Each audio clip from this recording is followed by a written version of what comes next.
How do you choose a gun from a company that has so many options out there? Willie Vernon of Christensen Arms joins us to discuss what you need to know. Hey, I'm KJ, dedicated lifelong hunter here. If you got an interest in all things hunting, you're in the right spot. Whether chasing quail across the plains of Oklahoma or in pursuit of elk in the backcountry of British Columbia, you'll always find me on the hunt. This episode is brought to you by EOTECH, Rossi, Ruger, Timney Triggers, Range Ready Studios, Silencer Central, and Vortex. You stop that right now because we're going to start this podcast right now. Damn right, it's gold because this is going to be a great podcast. I'm here with Willie Vernon of Christensen Arms. I'm going to say Christensen because that's the way I see it read. Yeah. However, you see it read? See it written? I see it read. I read it. Okay. Read it. Cool. I read it. That's fine.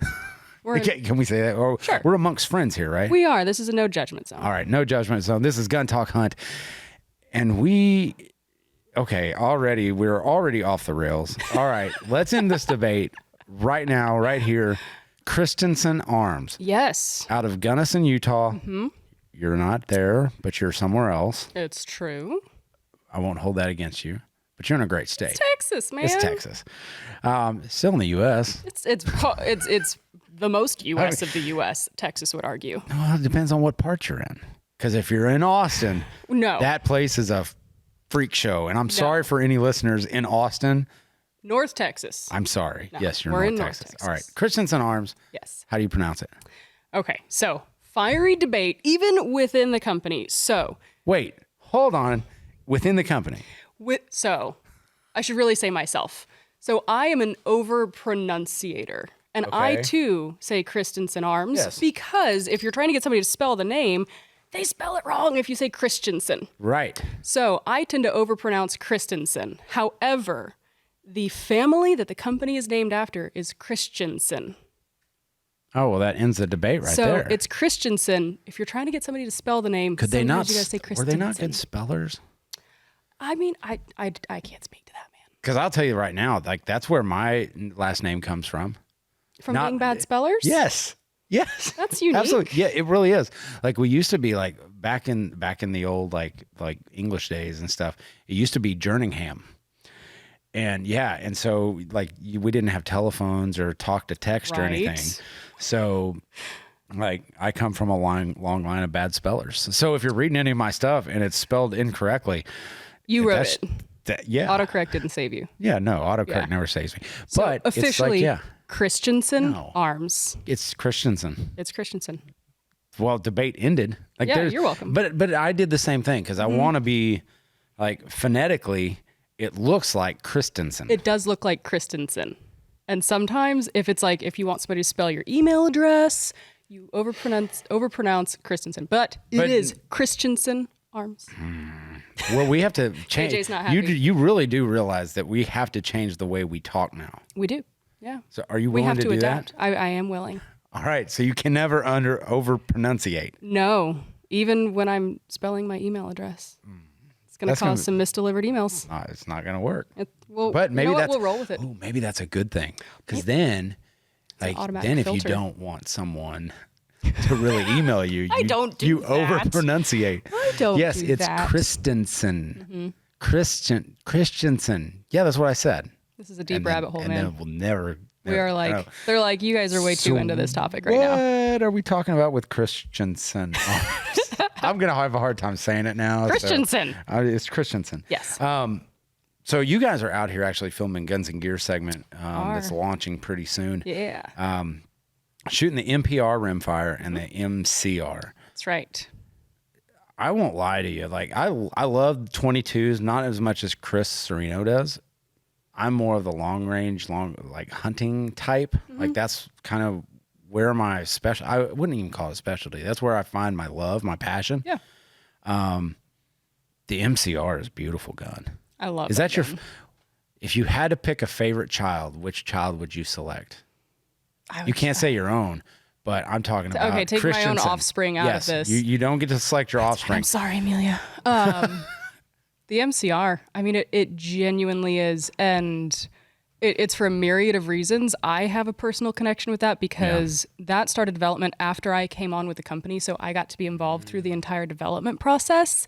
So it's like, it is a Christensen child of mine. Yeah. That plus the Evoke are like Christensen babies for me. But in terms of if I had to choose one rifle in our lineup, it would be the MCR. Really? Yeah. Okay. Absolutely. So not the MHR, the Modern Hunter rifle. I have that one. I personally own that. I love it. But for me, the ergonomics and the lightweight of the MCR just make it a cut above for me. But you're not talking that much difference between those two. You're talking 6.7 pounds for the MCR, and you're talking, is it high sevens? 7 to like 12, 7, 13-ish. So it's not it's not a massive difference. I just honestly the look of the MCR too. I know we're talking skin deep right now, but the look of the MCR to me is just gorgeous. Yeah. It's beautiful. And you had said like it really kind of focuses in on like the deep heritage of Christensen. Yeah. And being like, man, you said ode to carbon fiber. Yeah, it's our ode to carbon fiber, which sounds so nerdy and over the top, but it really does. It does, but I'm good at that, man. You are. Nerdy You're and over great. the top. So for Christensen, we came from carbon fiber. Like a lot of people still don't realize this, which blows my mind, but we were the first ones to do a carbon fiber barrel. Oh no! Like, back in the day, there was another company that came out that. You know what? This is not. I'm just saying what the viewer is not a reality TV show, KJ. I know. We're spitting facts. Trying to. No, I know, and that's and I don't think a lot of people understand that. They don't. But our founder, Roland Christensen, he came from aerospace. That was his background. He was an engineer in the aerospace field, so his know-how in that was deep, and he had a love of hunting. And he's looking at these two loves, and he's like, how do I combine these to make my love of hunting even better? So he took his knowledge of aerospace and technological advancements in materials sciences and things like that, and he applied them to firearms. So why did he choose firearms? Why not like optics or just barrels? Or did it start with just barrels? It started with just barrels. It actually started with rimfire barrels. No kidding. And then it grew from there. Yeah. So when was the company formed? 95 was the official birth of the company.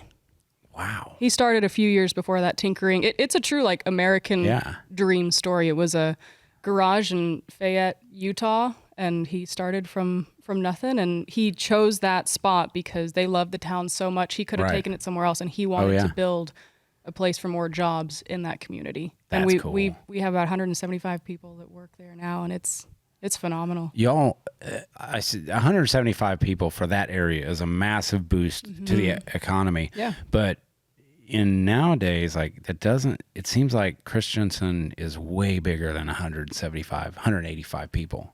No, I mean, if you count the people, we've got some who are remote. We've got our marketing and customer service office that's in Texas. We're probably just shy of about 200. I mean, I'm just talking about the brand, like the brand recognition and everything. You think, man, that company's got to be spitting out like 400, 500 employees to make this big ball run. What's interesting about it, and I'm really looking forward to you coming out to our factory this fall so you can see for yourself. We do all of our manufacturing in-house as well. We're vertically integrated, and we're really proud to do all this in the U.S. We're not an assembler. We're not an integrator. We have over 60 CNC machines on the floor making these parts. We have human hands that are interacting with these. We have people that have been with the company for 25 years. I think that's an interesting kind of direction to take it because you start looking at you hand-lapped barrels, which it seems like there's a lot of just assembling in our time frame because I think companies, they sit there and they look at it and they go, the tolerances are so tight, we'll just throw it together and it'll be a MOA gun or a sub MOA gun, but there's not that intimate, like almost custom feel to those guns. Absolutely. And that's like, it's different when you pick up a Christensen and you feel the action and you feel how the fit and finish of a firearm like these. And we're not talking about like a custom rifle that's, like sitting on like a $5,000, $6,000 like 10, pedestal. 12. Yeah. Like we're talking about like easily accessible guns. And I'm going to say like easily accessible. Like you guys offer them all the way from 800 up, basically. Is that about right? Yep. So we just came out with the EOTECH. It's going to start shipping here shortly. It starts at $898.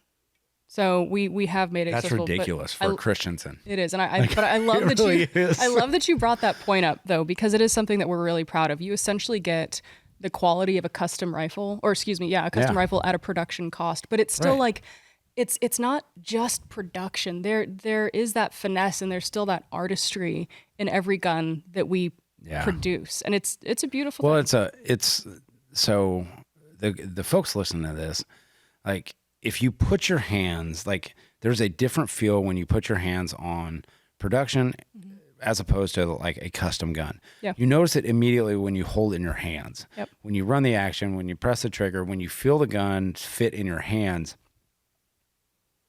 I'll tell you right now, the MCR does not feel like a production gun. No, it doesn't. Just the ergonomics of it, even that first, I love that you mentioned that first touch, like even the materials that you choose, like you can touch what you would consider to be a production gun. You're like, it feels like a production gun. It doesn't feel like something that was made for you. That's it. Whereas the MCR, I mean, does it feel like it's made for you? It is a beautiful gun.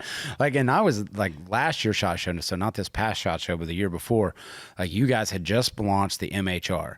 And I'm sitting there and I walk through the Christensen booth and I'm like, why is there not more people in this booth? Because the MHR to me was as custom as you could get feel wise, and like the lines of it.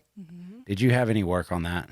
So the MHR started before I came on board, but I did love the MHR so much that we borrowed, used. Yeah. We kept it kind of in the family with the MHR. Like if you look at the two of them side by side, you'll see a lot of similarities in the small styling. Notes here and there. Because the MHR is such a gorgeous gun. Oh, I know. So we kept some of that ode to the MHR as well. Well, it's just, I mean, and that's one thing that you'll notice, I think across Christians, and like you can take something from every one of them and you could put it on a lineup, no names, no recognizable markings on it, and you can tell it's a Christensen. That's what I like about the entire lineup. Thank you could take it from the rimfire all the way up to a 338 Lapua, and they're similar lines. And obviously that's intentional, and it's also just something that I love about the company. We have this foundation of quality and precision and craftsmanship, but we also pay attention to the fact that at the end of the day, this rifle is an extension of you, and it's an extension of what you love and what you represent, and they are beautiful pieces of art as well. We didn't just go for complete form. We married form and function. Yeah, that's a beautiful thing. All right, we're going to take a really quick break here, but when we come back, we're going to dive a little bit more into the applications of what I would consider custom production firearms. Precision and performance. When accuracy is everything, you need the Voodoo X line of scopes from EOTECH. Designed for hunters and shooters who demand the very best, the Voodoo X scopes deliver unparalleled clarity, edge-to-edge precision, and rugged durability. With features like second focal plane reticles, precision turrets, every shot is a confident one. Whether you're in the field or at the range, trust the Voodoo X line of scopes to elevate your game. EOTECH. Voodoo X. Experience the edge. Experience the X factor. Visit eotechinc.com. Reliability in the field with the R95 and R92. When you're out in the wild, reliability is non-negotiable. That's why hunters trust Rossi firearms. With a heritage of over 130 years, Rossi's R95 and R92 lever-action rifles are crafted with precision, durability, and unmatched performance.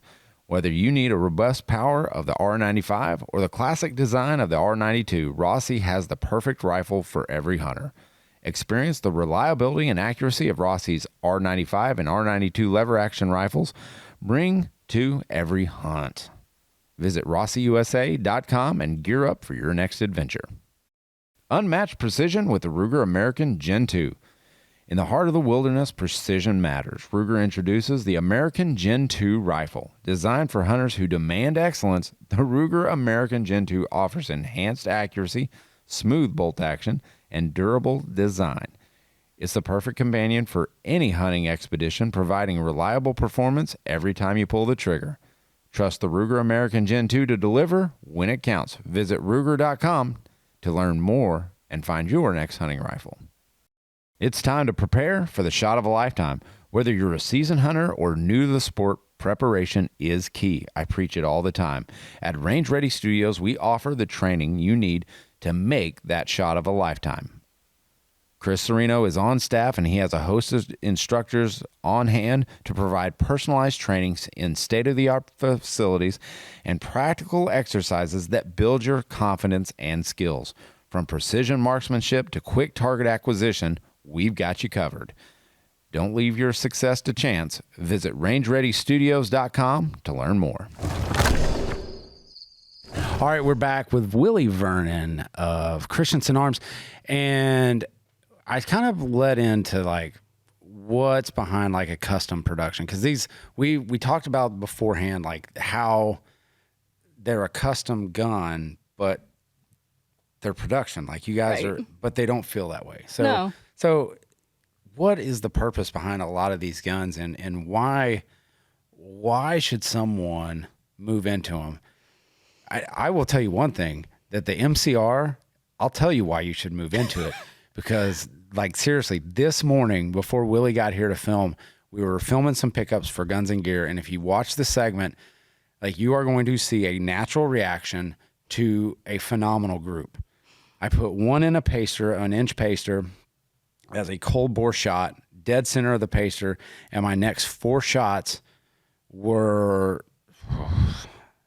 Can sub MOA be a descriptor? Because enemy, it was awesome. And man, it's rare that we get guns in that will shoot right out of the box that good. Mm-hmm. So why should someone, like, why would a hunter select, like, how do they select? Let's go there. How do you select between an EOTECH, MCR, and MHR, MPR, the Ridgeline, like how do you select? Like what direction do you go? Dude, it's such a good question. It's a really hard one to answer. And this is like, we get this so much at trade shows because people will walk up and they see the beautiful wall of guns and they just, I want one of each. Yeah, where do I start? My wife won't let me have all of them, so please help me. Yeah. If your wife will let you, congratulations. Yeah, because Father's Day is coming up. Father's Day is coming up. Like, seriously, treat me. Get on it. Treat yourself. No, treat yourself. me. Okay. Like, hey, I gotta start a GoFundMe. That's what I ought to do. Hey, buy me a new gun. KJ. You do you, buy me a new gun, please. They're like, you don't need it. Anyway, back to the actual question. I'm sorry. You're good. So how does somebody choose? Yeah. So I like to flip this around and ask them a question instead. And it's tell me about yourself. Like, what do you want? What do you really want like, here? Tell me what style of hunting you're doing. Are you not actually hunting? Are you just here for plinking? Do you want to teach your kid how to shoot?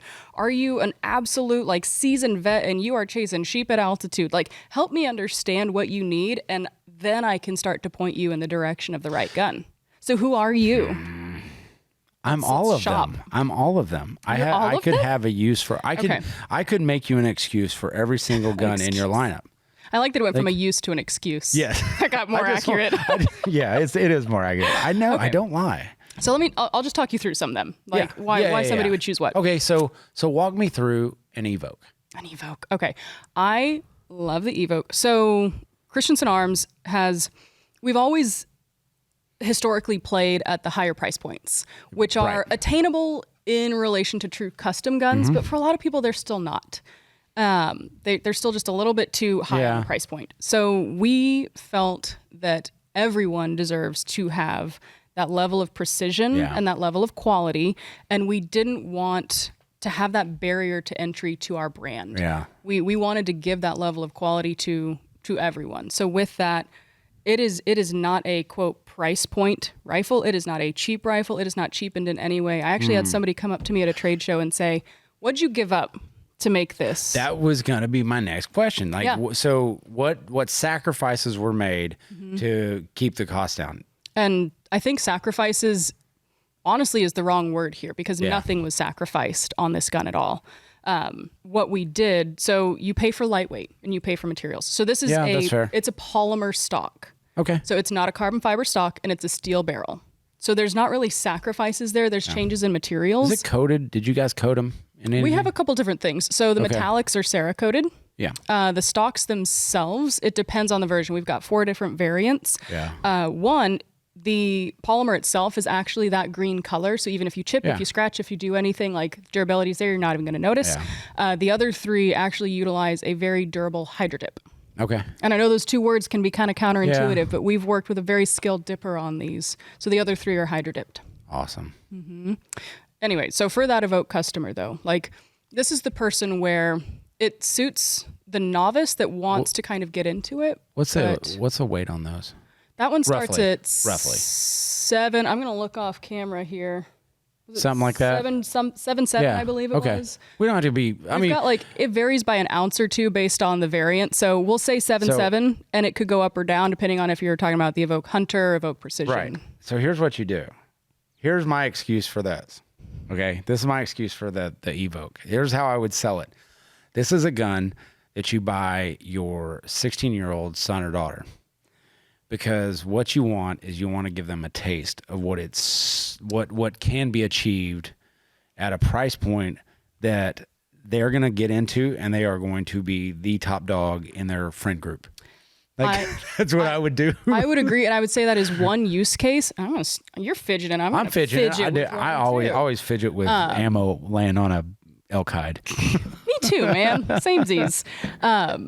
But okay, so I would agree with you, but I would also say Christensen has not really played in the Southeastern market. And the EOTECH speaks to the Southeastern market. So it's not just for youth. It's not just for entry level. When you've got guys who don't care as much about weight, they just want a tack driver and they want to know its quality and it's American made. The EOTECH is perfect for them because it is going to save some money. They're not going to have to pay for all the carbon fiber on the gun, and they're going to get a tack driver. So great for East Coast hunters as well. Yeah. But I just think I'm just giving what my excuse is. There's a million of them that you could say, well, you want a great gun at a great price point, and it's, by the way, I mean, what's the warranty on these? We've got a limited lifetime. So it's going to last your lifetime. Give us a call. I shouldn't throw this out there because we're going to have everybody calling us up about it. Give Willie a call. Just call Willie Vernon call Jimmy Durham. But no, we've even had customers who they lost their gun in a house fire. And we replaced it. We had a guy recently, I believe he was in Oklahoma when the tornado came through recently. He had a BA tack. It tore through his house, picked up his rifle, broke it in half, and he actually found his rifle in half in a field. And he called us, and we're like, we got you, fam. That's quite a situation to go through. That's ridiculous. That warranty is just I've been there quite a bit. Like I found with tornadoes and guns. Yeah, tornadoes, guns. Like I mean, just getting destroyed. That's a real problem. It is. But yeah, so even with EOTECH, I mean, it's still the same. There. And also with EOTECH, what I love about it is we were really intentional with the features on it. So you get, oh my gosh, it's got the adjustable trigger tech trigger. One of the models has an adjustable cheek piece on it. It's actually a 60-degree bolt throw, which is the first time we've had that in our center fires, which is really exciting. Can we start doing those in the MCRs too? Maybe. We'll think about it. I can't reveal all our secrets. No, because here's the one thing I notice about the MCR. If I was to pick one thing. Is it that angle? It's the angle. Okay. Because of the bolt throw handle on an optic. Yeah, now, absolutely. To flip that around, just don't get an extended throw lever. I mean, it's not a big deal. Like if that's the one thing you can pick out is a 90 from a 60-degree throw, like we're doing okay. Semantics. Like, it doesn't matter. But the EOTECH has the 60-degree. It's got an integrated Picatinny rail on the forend. On 3 of the models, one of them has an integrated ARCA rail section. Really? Yeah. I didn't know that. Yeah. Man. A couple of the models Willie's dropping like truth bombs here. I know. A couple of the models even come with a 0 MOA optic base already installed on them. Like, and even for the one that comes with a carbon fiber adjustable cheek piece, it's got that ARCA rail. It's got the scope base already on it. You're still at 1048. That's ridiculous. So EOTECH's pretty awesome. We're excited. Yeah, I'll stop talking about it now. No, I that's could keep great going one. about that. I mean, that's a great one. And then you've got the MPR. The MPR. So we've got the big boy MPR. Yeah. And then we got the younger brother MPR rimfire. I know. That's what we were shooting today. That's what we were shooting today. I will tell you this much. That sucker can shoot. I mean, Chris got to shoot it more than I did, which I was a little bit disappointed in that. You can hang on to it for a couple more days. Okay. Well, no. Well, okay. Okay. I'll take that. like done. But just a couple more days. Just a couple. But no, like, I mean, that's cool that your guys are transitioning a little bit more into the rimfire. And it's almost like kind of coming full circle because you'd mentioned that he really kind of got started off in the rimfire barrels. And that's why that's so cool. So we've already had a rimfire out there with our Ranger, which is great, well-loved. But then we took, so the MPR, the Centerfire MPR, award-winning design, very, very well-loved. And we're like, well, how do we evolve this into something? And it's expensive, man. People want plinkers, they want trainers, they want truck guns. How do we make the perfect one? But here's the deal, like with what's going on with the NRL like 22 competitions and like the long range competitions, you've got to fill that need for those guys that are looking for something that's lightweight, that's like precision driven rimfire, like and for extended distances. This is it. Yeah, it is. Yeah, it really is. So, man, how do you go from there? Like, I mean, because you got the MPR Big Brother. Yep. The MCR. The MCR. How do you justify the MHR? Talk me through the MHR, because I'm telling you, when I walked through your booth and I did not see any, I was so disappointed. Because I even told Josh, our good buddy Josh Ward, I told him, I was like, it was shocking that no one was there to see that gun alone. It is because I was so mad, because I was like, this deserves more attention. It does. It does deserve more attention. So it's about $3,400. So you do absolutely jump up in price. Right. And with some of that, you start to get into a realm where fewer people consider it. It's not to say that it shouldn't be considered. It absolutely should be considered, because if you're looking for, like, I mean, all the amenities. It has everything. And even some modularity. You can swap out the grip on it if you want a different grip angle, different grip width. It's got all the bells and whistles. I don't think there's a reason it shouldn't get attention. It's a gorgeous gun. I personally have one. Like I told you earlier, I love it. I have the MHR in 300 Win Mag. That thing is accurate. I would swear if I could. It is so accurate. It's dead balls accurate. We're going to say that. There you go. It really is. And it's a gorgeous gun. It is a gorgeous gun. It's just pretty. Like, there's some guns that are out there that are just pretty. Like, and most guns, I'd probably like custom Cerakote it. I would get a custom job done on it. Would I you would touch not that touch MHR? that gun. No, you I wouldn't touch that gun. It's gorgeous as is. But that gun, to me, now, I would not have that. That would not be my backcountry gun. No, it's not. And it gets, and again, like when I say it gets heavier, this is in the frame of like Christensen arms heavy, which our heavy is not. I mean, you're talking about 7.5, a little bit more pounds. Yeah. Right in that ballpark. With the MHR and the MPR, they're chassis guns. Sometimes that suits a different customer. Somebody doesn't necessarily want that. Yeah. Like we talked about earlier, different flavors of ice cream for different people. Yep. That MCR is kind of that happy in between. You get these great ergonomics. You get a lot of the features and benefits of the MHR, and you're getting this for a $2,400 price point. But we would be remiss if we did not talk about the Ridgeline FFT in this whole conversation. Well, yeah, we haven't even touched on that. No, and because the Ridgeline, I get distracted easily. I'm sorry. The shiny new toys. Yeah. I understand. But the Ridgeline is solid. Oh, I mean, that's so that gun starts at 5.3 pounds. Yeah. So it's wild. So if I'm a backcountry guy and ounces matter. If ounces or pounds are pain, yes. That is. The titanium version of that is 4.7, 4.8 pounds. Holy crap. It is nuts. When we hand that to people, they like their arm actually raises because they're shocked. So the Ridgeline FFT, FFT, I think I've been throwing that out and I haven't explained it. It's flash forged technology. Okay. It's proprietary to Christensen Arms. And that allows us, like, that technology is a manufacturing process for the carbon fiber shell of the stock. Gotcha. And it is so strong and so durable that it allows us to get the structural integrity from the shell itself. So we're not having to rely on like a heavier foam filler to get that structural side. So that makes sense. That's how we save so much weight on this. So it's a Ridgeline FFT. It's a traditional sporter style stock. Like, if somebody wants modern materials, modern weight savings, modern performance and precision, but you like a more traditional look, perfect for you. It has fewer features on it, but if you are just looking for that lightweight backcountry gun. But that's what it is. Yep. Like, I mean, as a person who goes out west and they hunt and they hike up those mountains when I'm not used to them, every frickin' ounce counts. Like, it really does. And I think that's what that's a kind of a misconception, and there's guys who train. I mean, they train hard, guys and gals both. That train really hard at like sea level. But man, once your boots hit that dirt, it's different. Like ounces do matter. Oh yeah, like it's different. And typically you pay for it, and like that. And I think that's the biggest thing is that people they equate lightweight with price, and to a certain extent. The Ridgeline's $2,000. But that's what I was getting at 5.3 pounds at $2,000. $2,000. Yeah. That's the logical choice you make. That's the choice. And that's a sub MOA gun.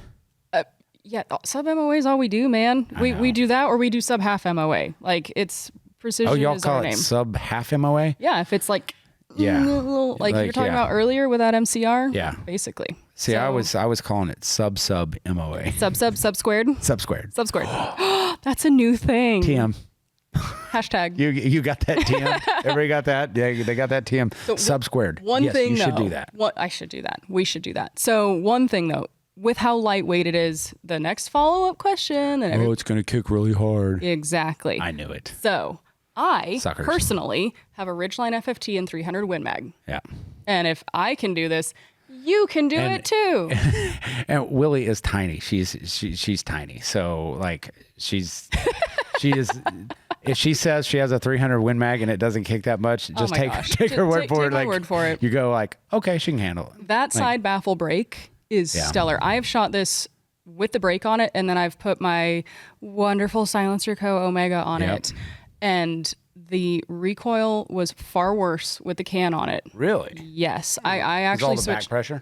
I actually switched back to the brake on it because I was telling you earlier, I did the barrel break-in, which, nerd alert here, I did my barrel break-in process. I sat down through 40 rounds, did have a headache, but my shoulder was golden because that brake is so good. Man. We did some testing out here, and I was shooting like an old TC Icon 300 Win Mag. No brake, no like nothing on it. And it sucked. It sucked. You were a little sore the next day. I hated it. Like I didn't like it at all. And because we were doing a segment, and we were trying to, like, it was for Caldwell, and we were trying to break the tips off of the antlers of their steel. We were trying to break it off, and so we were like, oh, let's go with Chris was like, I'll shoot the 223. And I was like, fine, I'll shoot the 300 Win Mag. Jerk. You just weren't fast enough on the draw on that one. I'll shoot the 17 HMR, please. Yeah, so that Ridgeline FFT, it's our bread and butter. Like, if you want to talk about a foundational rifle for Christensen arms, it's that Ridgeline FFT. So let's go back to this. Let's go back to selecting your children. Yeah, selecting your children? Yeah. So which child are you selecting to take on? Let's just throw it out there to a normal whitetail hunt. Let's say you're not hiking up mountains, but you're going to put some time on your feet. Setup shots are going to be within 500 yards. You have a choice. I want you to tell me what gun you're taking, what caliber. I did not prep her for this. No, he didn't prep me for this. So I have my selection already. I'm probably going to give a somewhat unpopular answer. I'm already in love with this. Or one that, like, that comment section is going to be like, why'd you choose that? Yeah. I'm still going to say the MCR just because I love the ergonomics. I'm not going to need as much of the weight savings based on what you said, but I love the ergonomics of that gun. So even just for me, the comfortability of it. And this is where I think it might get unpopular. I would still stick with my 300 Win Mag. I love that I can get it anywhere. I love that it's easy. I love that it can serve anything. It will go down. So, like, I know there's all these different flavors that we can go for. Yeah. But I think that's what I'm going to do. Man. What would you do? What's your answer? You said you already had it. I do. Mine's not like yours, but I am going to go with the MCR because that's the gun that I've spent most time with. And I'm going to take a 6.5 Creedmoor because that is what I've shot and what I've seen. And that's what we had out earlier today, right? Too. And so this is actually a little funny behind the scenes. You try to plan out like our guns and gear segments as best as possible. You kind of walk them through, you map them through, because we got to get the camera angles right, and we got to get all the camera, like everything we do on You're that really show. particular about the cameras and I am. how they show you. Yeah. There's makeup and everything. Yeah. Like, I mean, the lipstick's the hardest thing to shoot around. Yeah. Not lie. Yeah. But when you wear it every day, it seems to be You get easy. used to it, yeah. I see what you did there, and I'm going to just roll with it. Do it. But so we walk through stuff as best we can, and we try to, and typically, like, we shoot them ourselves. But you're a shooter, you know the product so well. So we had Willie come on, and we're talking through the MCR, and we go, okay, you're going to shoot this position, I'm going to shoot this position, and you're going to finish standing on a plate, like standing shooting off of a plate, and you're going to shoot the white-tailed deer down there. Well, she had shot it before just to see what it's like, because you haven't shot off a tack plate a lot, which is a different. Yeah, it's different because there's a little bit more wobble in there. It's a little less stable. And what we were doing is we were going through shooting the MCR at various levels of shootability. Right. Like, so as we progressed down the line, the shooting positions got more difficult, but the gun never it wasn't a thought. No. Because if you're starting to think about your gun and if it can do it, that's probably you've already lost. Like, you should be the biggest variable in the situation. And that's it. And your ammunition. Right. But and ammunition. But I will tell you right now, it's all the person shooting. And so Willie is doing great. She shoots the prone position. I shoot off of a barricade. I hand her the gun, and she's shooting off this tack plate at 100 yards on a deer, that's, maybe 2 feet wide, a foot tall. And I'm like, oh, she's got this. And there's a gopher. Don't shoot the gopher, Willie. Don't shoot the gopher. Don't tell me what not to do, because you know what's going to happen. So I'm sitting there and I'm watching, and I'm looking down there, and she's about to shoot. And I go, in my mind, she's going to shoot that gopher. And sure enough, she shot the gopher. And I'm like, what are you doing? Sorry, not sorry, man. But I mean, she hammered it both every time she shot. And I think that goes back to like why you would pick an MCR, like, or just a Christensen in general, because when you don't have to worry about the equipment that you are running, that's when you're going to be most successful on a hunt. Absolutely. And you could pick any one of our rifles. You could hand me anyone that we make, and I would have been comfortable doing that. And it is just, if you have that trust in your equipment, like, I know myself, then I know my own variables, and I know what I can control there. And if you've got those too, then you're on. And so when you go out hunting, how many cameras do you have pointing at you? I'm asking our audience, how many cameras do you have pointing at you? How many people are standing around in Louisiana humidity and heat? Because it was like 96 degrees out today, completely, we were soaking wet. And to be able to make a shot like that, I mean, the pressure is on and it is there. I'll pay you for these big ups later on. Thanks, man. It's different, right? It is different. It's absolutely different, because like in the back of your mind, you've got this like entourage. I would normally swear here, but I'm going to say don't F up. Yes. Like, don't F up. That's it. And just controlling that kind of emotion. But again, if you've got a great gun, that's more than half the battle. I know. But that's all that to say, like, it's really cool when you get to shoot really accurate guns. It's like, fun. It's fun. It makes shooting fun, yeah. Because there are days that is very frustrating, because I took out one of my guns yesterday and I was frustrated beyond belief because it wouldn't feed right. And this is a gun that I'm shooting at a match. We're not going to ask what gun this was. We're not going to go there. No, it wasn't a Christensen. I'll tell you that much. There we go. Good job. But I'm practicing and practicing and practicing, and the gun's just not getting it. Gun can make the shots if I can, but I've got to be able to load a round in there before I can shoot. That is a pivotal. That's kind of important. It is. So anyway. But that is frustrating. And imagine taking out a first-time shooter as well. If you take out a first-time shooter and it's not with quality equipment, like, what experience are you leaving them with? Are they really going to want to come back and do this again? It's like taking a kid hunting for the first 5 times and they never see a deer. Yeah. Like, then they're asking you, like, why the heck do you go out and leave your family and leave, like, why are you like leaving mom at home with us kids? Are you kind of sick of us? Yeah, that this is just your getaway alone time, which maybe it is too, which is great. I know, but you never see anything, Dad. Come on, Mom. You never see any. You never bring home any deer. No wonder. That speaks to a great point, though. So for a first-time rifle, like some people want to go, and I'll say it, they want to go cheap. Like they're like, I don't know if I'm really into this yet. I'm just kind of trying it out. But imagine like if you start with quality gear and it's going to make your experience so much better from the get-go, how much more are you going to love it? Like if your first experience is you can't load around in the chamber and you miss that deer, are you going to be very happy the next time? No, absolutely not. I'm going to be frustrated. Yes. And again, like now when I'm going to shoot this match, the first thought in my mind is it going to load? Ooh, yeah. Like I shouldn't have to think about that. No, you should be focusing on your performance, yourself, your performance, not your rifle's performance. You need to take care of you, sir. All right, Willie. We got anything else? Man. I mean, we have hit it top to bottom. I think we've covered a lot of stuff. Great products, American-made manufacturing. That's it. Great I'm super warranty. proud of that. They stand Great behind warranty. it. We have a stellar customer service team. Not that you're going to need it, but if you ever even got a question, come talk to us. I think that's the most important thing is I think a lot of customers don't realize how approachable companies are. Mm-hmm. Like, and like I had a conversation with Jimmy the other day. Jimmy's our wonderful director of customer experience. Yeah.